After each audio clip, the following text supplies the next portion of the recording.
A continuación vamos a presentar el video del módulo número 1 del subproyecto Derecho Laboral que se imparte en el programa de formación en Derecho modalidad semipresencial en la Universidad Ezequiel Zamora en Cojedes, Venezuela, correspondiente a las nociones generales del derecho laboral. En este caso el equipo está conformado por 6 integrantes. Itamar Montilla abrirá la exposición refiriéndose a la evolución histórica del derecho laboral desde sus orígenes hasta la actualidad. Luego, Donato Vilani hablará acerca del derecho internacional del trabajo y las nociones generales del derecho del trabajo. Seguidamente, María Soledad Moreno nos desarrollará el punto fuentes del derecho laboral. Seguidamente, Carlos Beja nos hablará acerca del principio del derecho del trabajo. Betsaida Carrera, principios de la interpretación del derecho laboral, y finalmente cerrará Gerardo Molina con las personas del derecho laboral. Esperamos que este video sea de utilidad. Me corresponde en la presente exposición hacer un breve resumen de la evolución del derecho laboral en sus diferentes épocas y la historia sobre la evolución del derecho laboral en Venezuela. A continuación, comenzamos con una breve introducción. En primer lugar, tenemos que el derecho del trabajo no es un derecho antiguo, pero el trabajo existe desde que el hombre ocupaba el mundo. Es tan antiguo como el comer. Desde este punto de vista, no hay duda de que el trabajo ha sido una constante en la evolución de la humanidad. Desde este punto de vista se pueden destacar lo que serían las relaciones tanto del trabajo como de la producción a nivel de los diferentes estadios de lo que serían esas épocas. Por tanto, el trabajo en sus diferentes formas y relaciones de producción se pueden observar en estas breves frases. Desde el punto de vista de las épocas, la recolección, la caza, la pesca, la cría y la domesticación de animales, hasta lo que sería ya las épocas modernas, que corresponden ya a los periodos post-neolíticos, etcétera, etcétera. Las diversas formas de organización del trabajo y de la producción individual se fundamentan de manera particular en la forma individual y las formas colectivas a través de las diferentes sociedades de esas épocas. Lo importante destacar acá es que el derecho del trabajo no nace por sí solo, sino nace de otro derecho como es el derecho civil en las diferentes sociedades. También es importante destacar las denominaciones que recibe el derecho laboral, como es la legislación obrera en una primera etapa, la legislación industrial y el derecho del trabajo o la legislación laboral. Cada una de ellas pues, se fue cambiando a medida que el derecho se fue ampliando. Visto las diferentes etapas, podemos decir que las etapas se refieren a la edad antigua, lo que sería la época feudal, la época moderna, la época contemporánea, y desde el punto de vista de lo que son las etapas que corresponden a la antigüedad, tenemos que no existe en la historia que se nos muestre cuál ha sido la evolución del trabajo. Lo único que tenemos son las instituciones que quedaron plasmadas y que nosotros las interpretamos de determinadas formas, como es por ejemplo el Código de Hammurabi, en donde se encuentran algunos hechos que refieren a algunas condiciones de las relaciones laborales, como son los precios, que ellos lo denominaban los honorarios, los salarios, la responsabilidad de las profesiones practicadas. Desde el punto de vista de lo que sería el derecho romano, y tomando en cuenta las características de lo que es la sociedad romana, pues también se destacan lo que eran las diferentes manifestaciones desde el punto de vista de las actividades de esa época, que iban desde la agricultura hasta la actividad individual, las actividades de tipo artesanal realizadas por individuos que en general prácticamente eran realizadas por extranjeros, no existiendo el derecho del trabajo en el sentido técnico de la expresión, por lo tanto no era regulado, no había derecho del trabajo. Se consideraba que el trabajo no era para las personas, sino para los animales y las cosas. Los esclavos se consideraban cosas, no personas. Una etapa importante también es la etapa del feudalismo, que se impone como un régimen dando lugar al vasallo quien a cambio de seguridad y protección pagaba con trabajo. Aquí se van a revelar dos aspectos importantes, que son, desde el punto de vista de las relaciones laborales, que son los colonatos y el sistema de trabajo de explotación y servidumbre, donde el señor feudal se imponía desde el punto de vista como dueño y señor del fundo, y el siervo, que era el que prestaba el trabajo hasta su muerte. Posteriormente tenemos que en la Edad Moderna surge un proceso muy importante que yo diría que desde el punto de vista histórico, hablar de derecho del trabajo y hablar de relaciones laborales, hay un antes y un después de lo que sería la revolución industrial. Digo esto porque los cambios que se producen a partir de la revolución industrial se van a producir una cantidad de fenómenos que van a traducirse posteriormente de manera progresiva y lenta a través de las transformaciones de las diferentes legislaciones en todos los países. Este proceso tiene características históricas, económicas, sociológicas y fundamentalmente tecnológicas, y que tuvo mucho impacto tanto en la vida cultural como en la vida social y política de la sociedad, fundamentalmente a partir de la revolución que se genera en el Reino Unido y que luego se extiende a toda Europa a partir del siglo, antes del siglo XVII y posterior al siglo XVIII, y que termina entre los años 1820 y 1840. Hay una serie de consecuencias y efectos que son producto de lo que sería la post-revolución industrial, o sea, de la primera revolución industrial.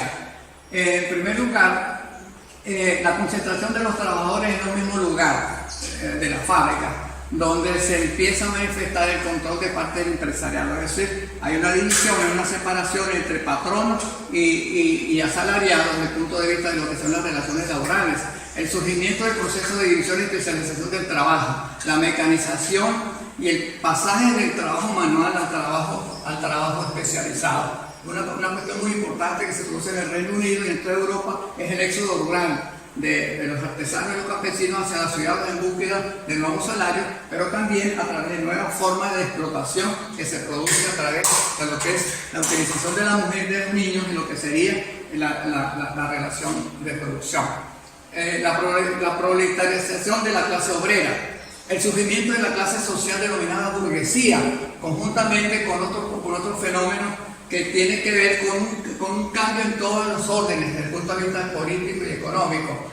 Surgen nuevos conceptos, lo que es el capitalismo versus el socialismo, y lo que serían las relaciones desde el punto de vista de lo que es la empresa, la libre empresa, y el control que va a ejercer el Estado a partir de esas épocas de lo que serían las relaciones de producción, y que luego daría paso a lo que sería el liberalismo económico, que posteriormente sería sustituido por las nuevas formas de producción que vienen a resurgir en lo que sería en la época contemporánea, a través del manifiesto comunista y de lo que sería la aparición de la OIT como organismo que regirá pues las relaciones laborales a nivel mundial.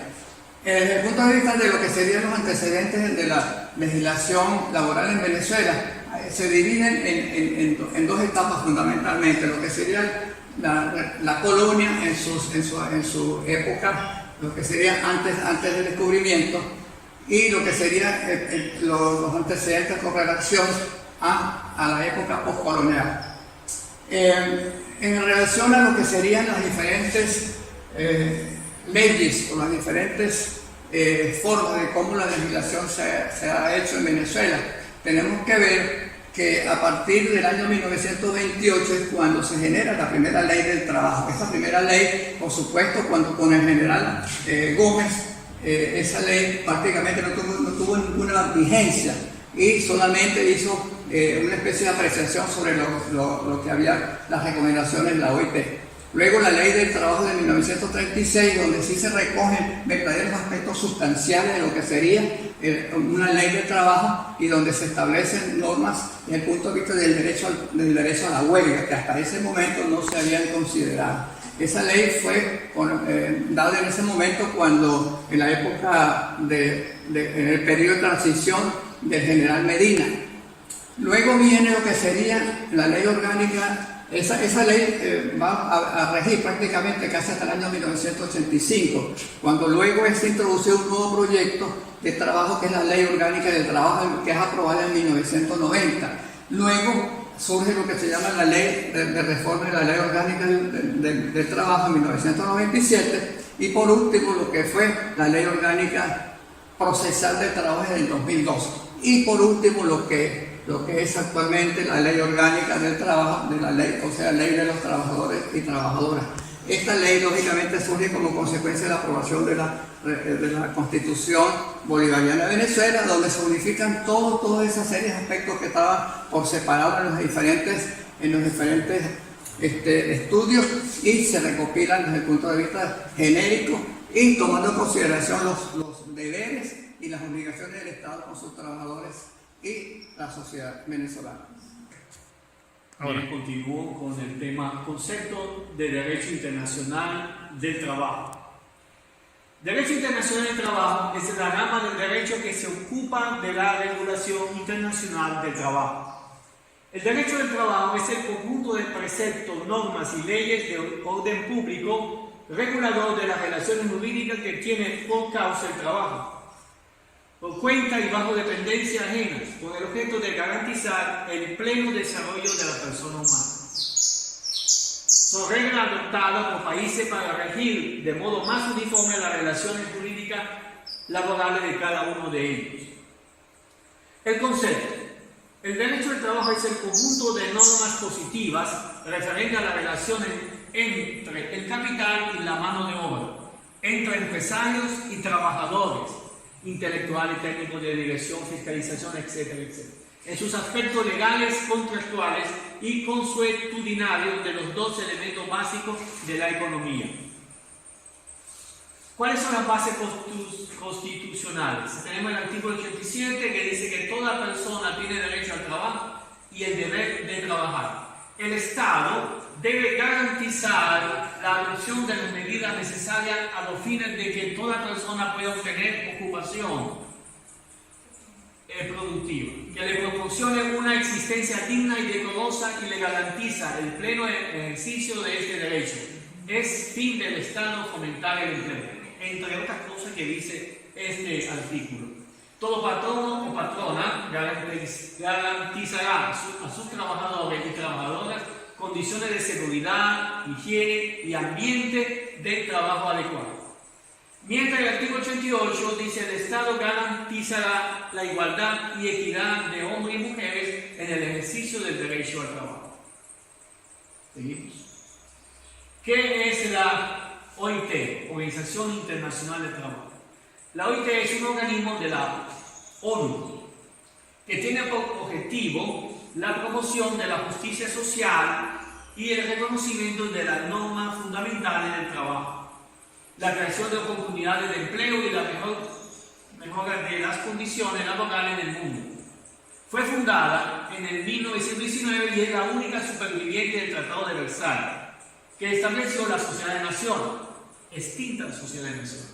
Se convirtió en el primer organismo especializado de la ONU en 1946. ¿Cuál es su estructura? La OIT cuenta con una estructura tripartita, única en el sistema de Naciones Unidas. La estructura tripartita se refiere a la Conferencia Internacional del Trabajo, el Consejo de Administración y la Oficina. En este esquema podemos ver que hay tres elementos básicos: el gobierno, los empleadores y los trabajadores. Mecanismo del trabajo: el establecimiento y supervisión de la norma internacional del trabajo, la prestación de asistencia técnica y la búsqueda y difusión de información.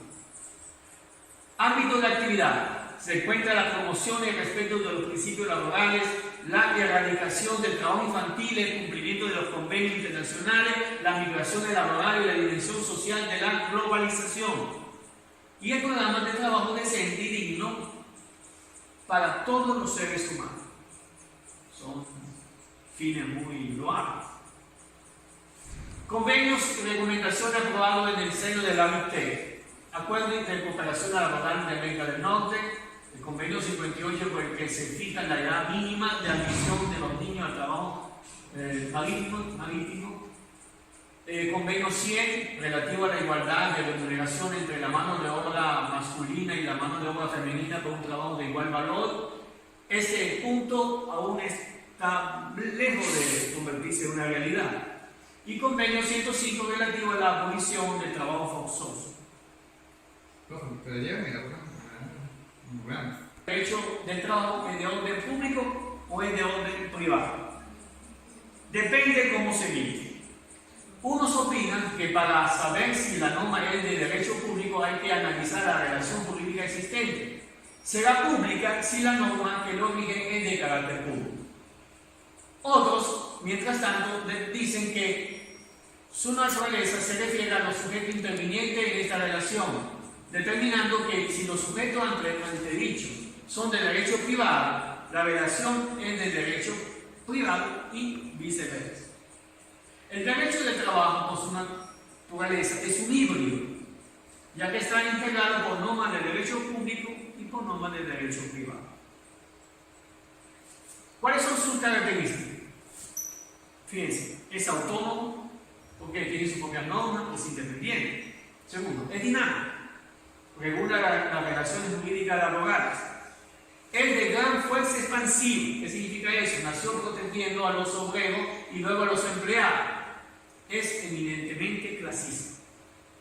Es imperativo y por lo tanto no puede renunciarse ni relajarse con convenios particulares.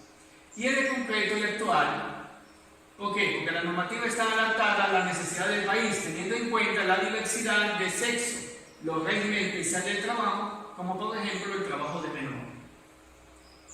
Entre los principios importantes de esto son los siguientes: principio protector, principio de continuidad de la relación, principio de primacía de la realidad, principio de razonabilidad, el principio de irrenunciabilidad de los derechos laborales, principio de libertad sindical, principio de igualdad de trato, principio de no discriminación y principio de buena fe.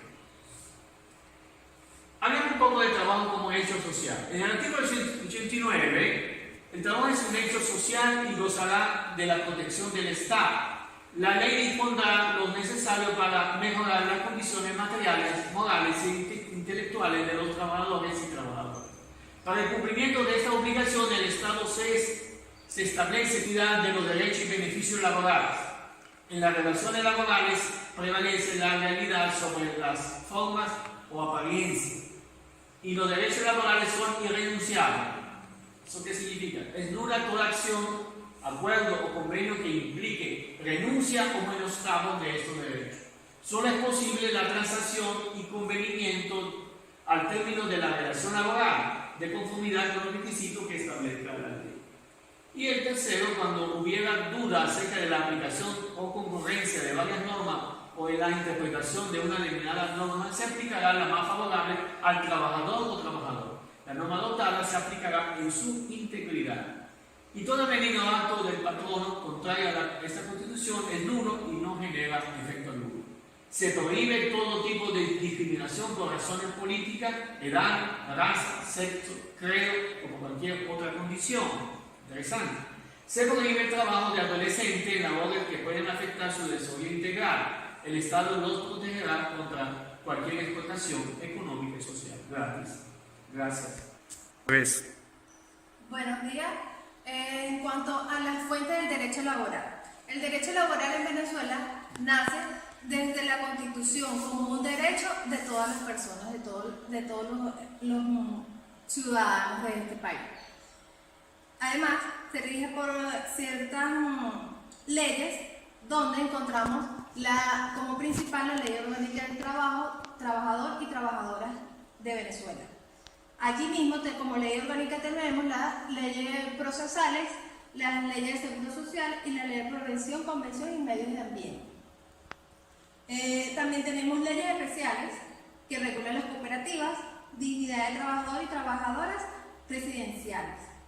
Las leyes como tales, en donde están las leyes del INSE, la ley del seguro social, ley de servicios sociales, alimentaciones de trabajadores y trabajadoras, además régimen de prestación de empleo, reforma de ley sobre condecoraciones y órdenes de mérito del trabajador. Y también tenemos como fuente los reglamentos y normas que han sido promulgadas durante las manifestaciones jurídicas que se han venido desarrollando.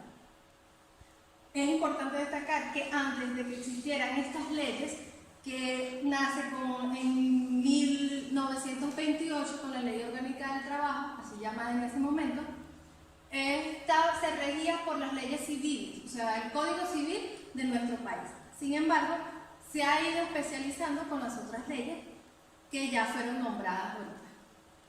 También tenemos los convenios colectivos. Los convenios colectivos como fuente se basan más que todo en los beneficios en donde conviene el trabajador del trabajador. Estamos también como fuente del derecho laboral los tratados internacionales, que ellos, así como amplía sus subsidiarios del derecho fundamental, recoge en varias partes los derechos como Declaración Universal de los Derechos Humanos. En las fuentes no vinculantes tenemos la justicia, la doctrina y los principios generales del derecho. Aquí tenemos las bases constitucionales. Está el artículo 84. El trabajo como derecho. También tenemos el artículo 87 que recoge el derecho como trabajo, recoge también el 88 la igualdad de género y el 89 que es de las condiciones ambientales internas del trabajo. Para compararlas en la Constitución de 1961 y 1999 tenemos que en el 84 estaba el derecho del trabajo como tal. Y en la actual está en el 89, como acabo de decir, en el 87. En 1961, el artículo 85 protege la especial. Y esa misma está en el artículo 88 de la igualdad y seguridad de los hombres y mujeres y de seguridad nacional. Artículo 86. La jornada diaria es de 8 horas, la jornada semanal es de 48 horas.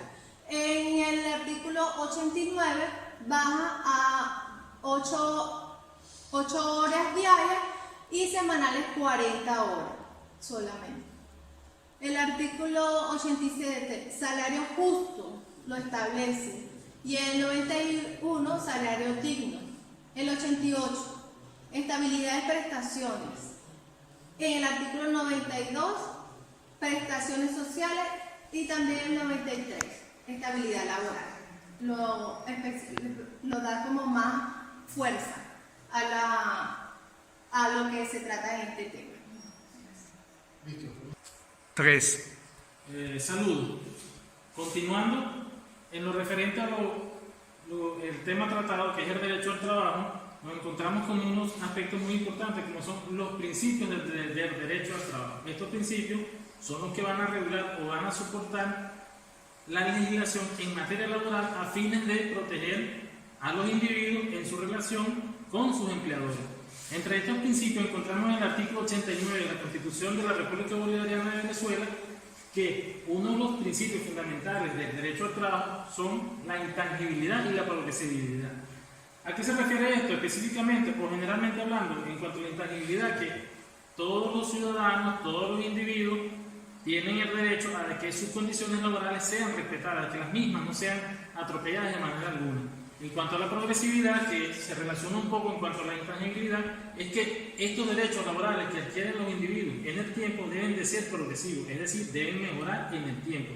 De ninguna manera debe permitirse que los beneficios que se hayan generado de la relación laboral entre los distintos patronos, empleadores y sus empleados deben ir en detrimento de la calidad de vida del trabajador.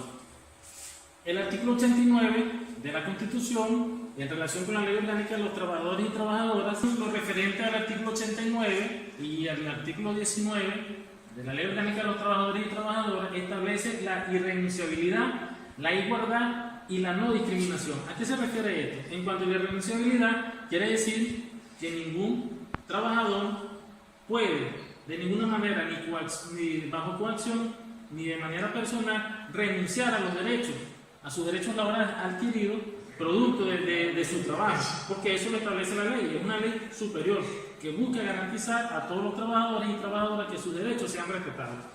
En cuanto a la igualdad, como lo dice la palabra, como lo dice la expresión, se refiere a que todos los individuos deben de, o tienen el derecho de desempeñar su actividad laboral en igualdad de condiciones, sin tomar en consideración sus opiniones políticas, su raza, su credo, su religión o sus opiniones de cualquier índole. La no discriminación, que tiene, por supuesto, está relacionada en cuanto a la igualdad, es un poco, explicando un poco más lo que acabo de decir, que ningún individuo, ningún trabajador, bajo ninguna circunstancia o condición debe de ser discriminado. Consecuentemente, en el artículo 61 de la Ley Orgánica del Trabajo establece la continuidad del trabajo, quiere decir que cualquier persona en su relación laboral con su patrono tiene el derecho de que esta relación laboral se mantenga en el tiempo, salvo situaciones de otra naturaleza que estén contempladas en la misma ley. En el artículo 1 de la Ley Orgánica del Trabajo se habla de la justicia social, que viene a ser ya, como quien dice, es donde se viene a traducir todos los otros principios que preceden para que, en cuanto hay progresividad, en cuanto hay igualdad, en cuanto no hay discriminación y en cuanto hay continuidad en la relación laboral, debe de garantizarse finalmente una justicia social que se va a traducir al final en mejores condiciones laborales y de vida de los trabajadores, que debe ser el fin último de las relaciones laborales entre los empleados y sus empleadores. Tenemos por acá, en cuanto al principio del trabajo, tenemos un aspecto que es importante tocarlo, ya para finalizar, que es la libertad del trabajo. Cuando se habla de la libertad del trabajo, se dice que tiene dos sentidos, un sentido positivo y uno negativo. En el sentido positivo se refiere específicamente a la facultad que tiene cada persona de dedicarse al ejercicio de cualquier actividad lícita, siempre que se respeten los derechos de los demás, y esto está referenciado en el artículo 31 de la Ley Orgánica de los Trabajadores y Trabajadoras. Cuando se habla de un sentido negativo, se refiere a que a nadie se le podrá obligar a trabajar en contra de su voluntad. Artículo 32 de la misma ley. En caso del incumplimiento del contrato de trabajo, no se podrá coaccionar al trabajador, teniendo tan solo el patrono el derecho de decidir un cumplimiento equivalente a la obligación del trabajador de prestar el servicio, es decir, una indemnización del perjuicio sufrido por la negatividad del trabajador a cumplir lo pactado en el contrato que se haya establecido, y esto está contemplado en el artículo 79. Tenemos otros aspectos fundamentales también en cuanto al derecho al trabajo, como lo son el trabajo como un derecho. Entre este aspecto del trabajo como derecho debe contemplarse la prohibición de la no discriminación y un artículo muy interesante que nos habla acerca del porcentaje de trabajadores que deben de emplearse en Venezuela y sus posibles excepciones. El artículo 26 de la Ley Orgánica del Trabajo establece que el derecho al trabajo debe de trabajar toda persona que tiene el derecho de trabajar de acuerdo a sus capacidades, actitudes y obtener una ocupación productiva, debidamente remunerada, que le proporcione una existencia digna y decorosa.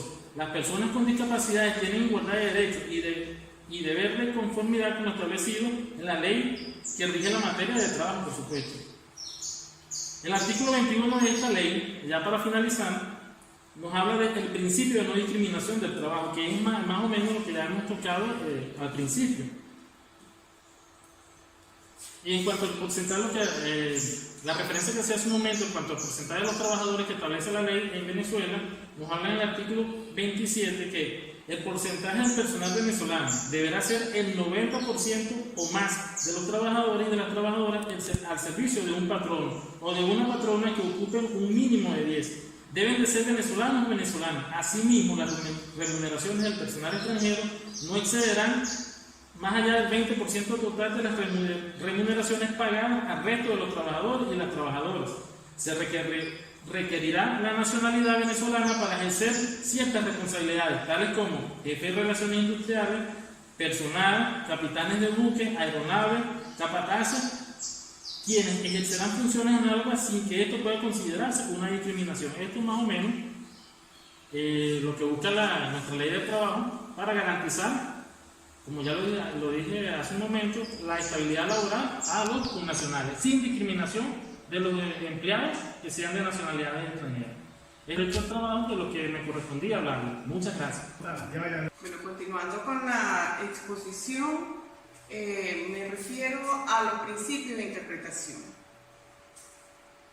Basado en lo que refleja Rafael Ortiz 2004, los principios de interpretación no son más que las reglas de valoración que se deduce del ordenamiento jurídico del objeto laboral y que sirven de fundamento de interpretación y aplicación a las normas procesales, en atención a un criterio axiológico primario como es la realización de la justicia.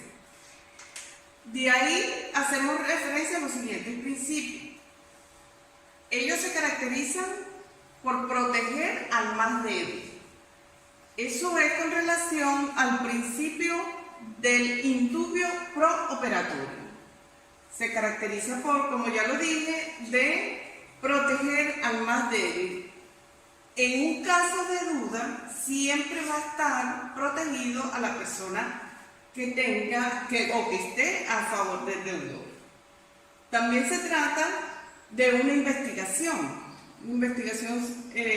documental la mayoría de las veces. Además de ese, es importante destacar que en el principio del indubio el juez debe tener plena convicción del problema que está tratando. Asimismo, debe tener una visión justa al momento de valorar una prueba. De igual manera, hacemos referencia al razonamiento lógico que debe tener el juez y las circunstancias, aplicando la lógica inductiva, además de la intuición en la apreciación de la prueba. También podemos hacer referencia al principio de las normas más favorables. Ellas se dividen en dos. Tenemos lo que se plantea, donde se plantea la duda razonable en la aplicación de una o más de las normas, de la cual será empleada la más favorable al trabajador. De igual manera, hace referencia, dependiendo del caso, si agita una norma integral, considerando todos los detalles de la situación presentada o del caso presentado.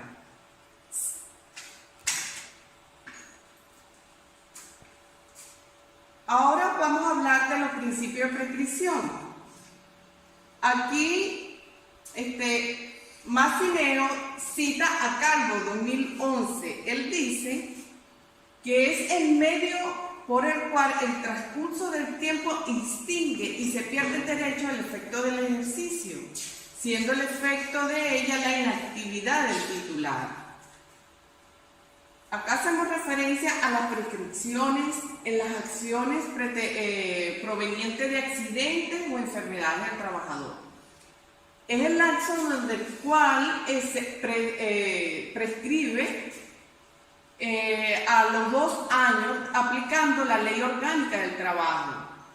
Se comienza a partir de la finalización del término de la realización del trabajo o la fecha de certificación de la información de la terminación laboral. También hacemos referencia a la prescripción de las utilidades.